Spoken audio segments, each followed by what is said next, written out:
Programang ito ay rated SPG. Striktong patnubay at gabay ng magulang ang kailangan. Maaaring may masiselang tema, lengguwahe, karahasan, sexual, horror o droga na hindi angkop sa mga bata. Mga kaganapan sa Lilet Matias. Ang pagbabalik ni Mia matapos ang kanyang desisyon na manatili sa pamilya. Si Mia ay nagbalik sa kanilang tahanan na puno ng pag-asa at determinasyon. Sa kanyang pagbabalik, nagdala siya ng mga bagong pananaw at aral mula sa kanyang paglalakbay. Magkakaroon siya ng pagkakataon na makipag-ayos sa kanyang mga kapatid at ipakita ang kanyang pagmamahal sa kanila. Ang kanyang presensya ay magiging mahalaga sa pagbuo muli ng kanilang pamilya. Pagsubok sa relasyon ni Eira at Atty. Renan. Sa kabila ng mga pagsisikap ni Lilet na ayusin ang relasyon nila ni Eira, may mga hindi inaasahang pangyayari na magdudulot ng tensyon sa pagitan ni Eira at Atty. Renan. Maaaring may lumabas na mga lihim mula sa nakaraan ni Atty. Renan na magdudulot ng pagdududa kay Eira. Ang mga ito ay magiging sanhi ng mas malalim na pag-uusap at pag-unawa sa kanilang relasyon. Pagbubukas ng mga sikreto. Habang nagiging mas malapit ang mga tauhan, may mga nakatagong sikreto na unti-unting lalabas. Maaaring may kinalaman ito sa kanilang pamilya. Mga nakaraang pagkakamali o mga hindi pagkakaintindihan na nagdulot ng hidwaan. Ang mga sikreto ay magdadala ng mga bagong hamon at pagkakataon para sa mga tauhan na harapin ang kanilang mga takot at pagkakamali. Pagsasakripisyo ni Lilet sa kanyang pagnanais na makabawi kay Eira. Handa si Lilet na magsakripisyo. Maaaring isakripisyo niya ang kanyang sariling mga pangarap at ambisyon para sa kapakanan ng kanyang kapatid. Ang kanyang desisyon ay magdadala ng mga bagong hamon. Ngunit ito rin ay magiging daan upang mas mapalalim ang kanilang ugnayan. Pagbuo ng alyanse. Sa gitna ng mga tensyon, maaaring bumuo ng alyanse sina Lilet, Mia at Tomas upang labanan ang mga balak ni Sabrina at Atty. Renan. Ang kanilang pagkakaisa ay magiging mahalaga sa pagbuo ng isang mas matibay na pamilya at sa pagharap sa mga hamon na darating. Conflict sa mana. Ang issue ng mana ay muling magiging sentro ng kwento. Maaaring magkaroon ng legal na laban sa pagitan ng mga kapatid at iba pang tauhan na may interes sa yaman. Ang mga ito ay magdadala ng mga bagong twist at tensyon sa kwento na mag-uudyok sa mga tauhan na pag-isipan ang tunay na halaga ng pamilya kumpara sa materyal na bagay. Pagbabalik ni Sabrina. Sa pag-usad ng kwento, maaaring bumalik si Sabrina na may mga bagong plano at estratehiya upang makuha ang kanyang nais.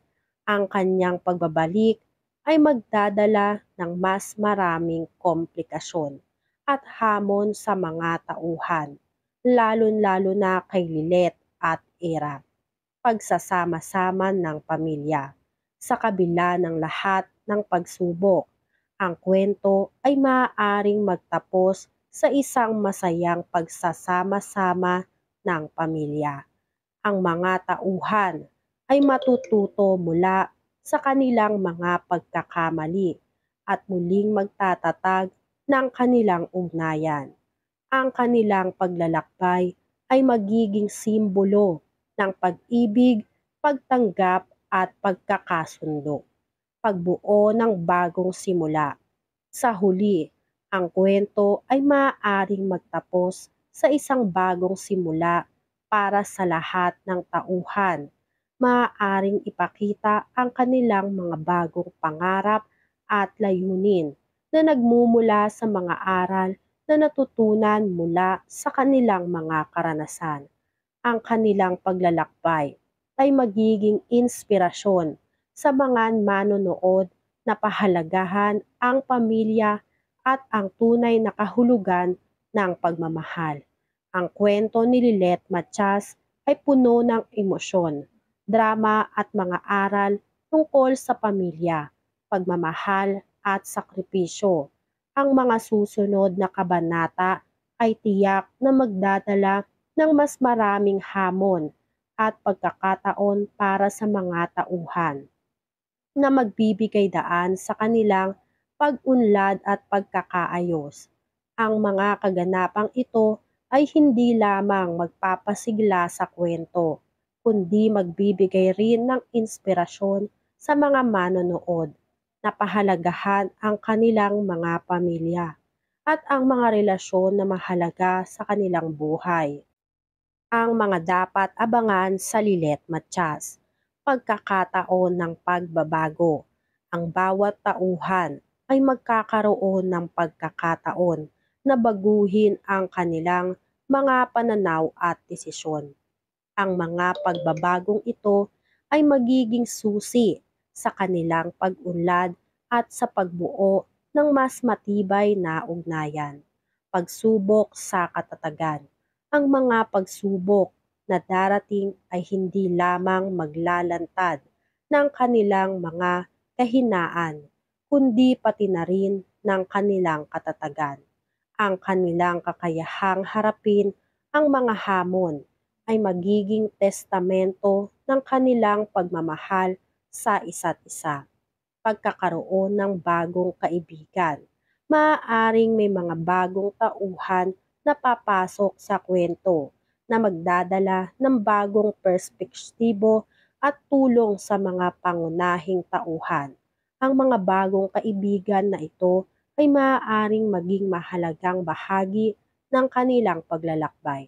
Pagbabalik ng mga nakaraan.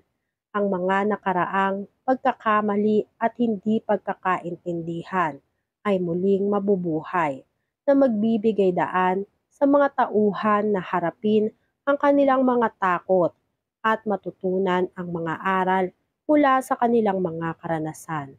Pagsasakripisyo para sa pamilya. Ang tema ng sakripisyo ay patuloy na magiging mahalaga sa kwento. Ang mga tauhan ay kailangang magdesisyon kung ano ang handa nilang isakripisyo para sa kanilang pamilya at kung paano nila maipapakita ang kanilang pagmamahal sa isa't isa.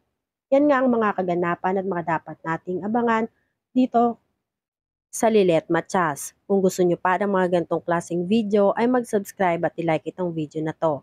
Maraming salamat po.